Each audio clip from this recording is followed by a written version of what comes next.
Okay. Ang kwento na igurot mula sa tadyan, ang lumang kawayan. Sa bayan ng Tadyan, may isang kakaibang tradisyon na ipinapasa-pasa ng mga matatanda sa mga nakakabatang henerasyon. Isa na rito ang kwento ni Brazil. Yung sabi, isang kilalang mandirigma.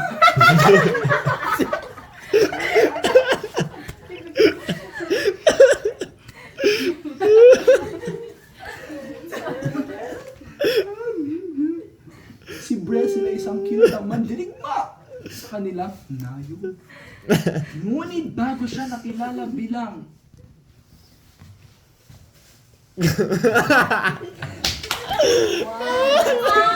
Naman. hindi ko alam kung matatawa ako sa isang mandirigma sa gupit mo. Masamang gupit po. Anyway, sa bayan ng Sadanga may isang kakaibang tradisyon na pinagpapasa-pasa ng mga matatanda sa mga nakakabatang henerasyon. Isa na dito ay ang kwento ni Brazil, isang kilalang mandirigma sa kanilang nayo. Ngunit bago siya nakilala bilang mandirigma, siya isang batang may takot at pag-aalinlangan. Si Brazil ay lumaki sa isang mahirap na pamilya. Palagi niyang narinig ang kwento tungkol sa isang matandang kawayan na matatagpuan sa pinakamataas na bahagi ng bundok ng Tadyan. Ayon sa alaman, sinasabing ang sinumang makakuha ng tuktok ng bahagi ng kawayan ay magkakaroon ng lahat ng kanyang pangarap. Ngunit mayroong isang kondisyon. Kailangan niyang akyatin ang buong puno nang walang anumang tulong mula sa iba. Palaging iniisip ni Brazil na balang araw susubukan niyang akyatin ang kawayan. Ngunit sa kabila ng kanyang hangarin, siya'y takot. Baka hindi ko kayanin, wika niya sa kanyang sarili. Napakataas nito at baka mahulog ako. Isang araw, napagdesisyonan ni Brazil na subukan.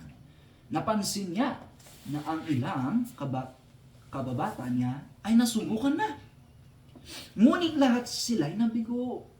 Hindi sila nakakyat hanggang sa tuktok. Nagdala si Brazil ng matinding determinasyon sa kanyang puso.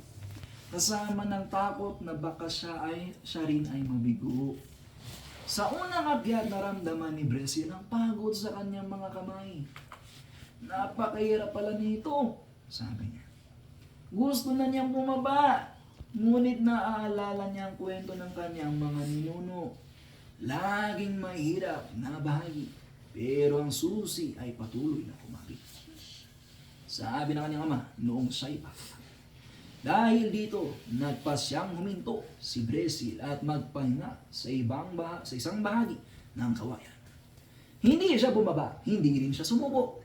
Ngunit pinili niyang manatili sa gitna at alamin kung paano magpatuloy. Habang nasa kalagitnaan, napansin niya ang mga kawayan na nasa paligid niya. Napansin niyang ang mga ito ay tumutubo ng diretso. Kahit pa matindi ang hangin at ulan ng kanilang dinadaanan. Kahit gaano kalakas ang bagyo, hindi sila nababali. Siguro, ganito rin ang dapat kong gawin. Wika ni Brazil. Ganun daw magsalita si Brazil dito. Kapag napagod, huwag sumuko. Magpahinga, ngunit siguraduhin bumangon muli. Sa paglipas ng oras, natutunan ni Brazil kung paano makipag-ayon sa hirap. Hindi na niya kailangan akyatin ng buong kawayan ng mabilis. Ang malaga ay hindi siya bumitaw. Unti-unti niyang narating ang tuktok. Hindi sa pamamagitan ng bilis, kundi sa pamamagitan ng pagkakaroon ng tibay at tiyaga. Nang marating na niya ang pinakamataas, doon lang niya napagtanto ang tunay na aral ng kawayan. Hindi ang pagkakaroon ng lahat ng pangarap ang mahalaga.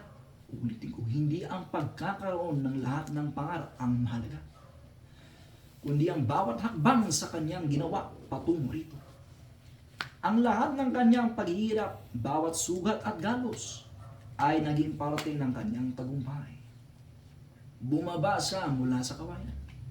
Hindi dala ang tuktok nito, kundi ang aral na nakuha niya mula sa kanyang pag-akyat.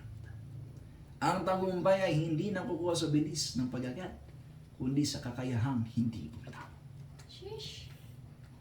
Moral ng kwento. Ang aral ng lumang kawayan.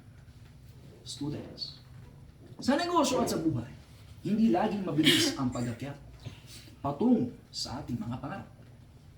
Minsan, mapapagod ka. Minsan, gusto mo nang bumaba at sumuko. Pero tandaan ang kwento ni Brazil na isang mandirigma na ganyan ang itsura. Tapos natin kila. Na kapag napagod ka, hindi mo kailangan bumitaw. Pwedeng magpahinga, pero siguraduhin mong mabangon ka muli. Tulad ng matibay na kawayan na kahit anong unos ay hindi bumabalik. Ganon din dapat ang iyong tibay at determinasyon. Class dismissed.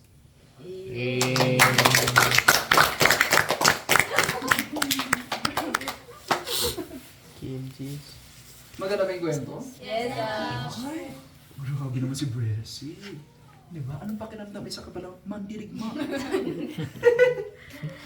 Perfect timing, no? Yung pagkarinig mo na kwento natin. Maganda ba yung kwento?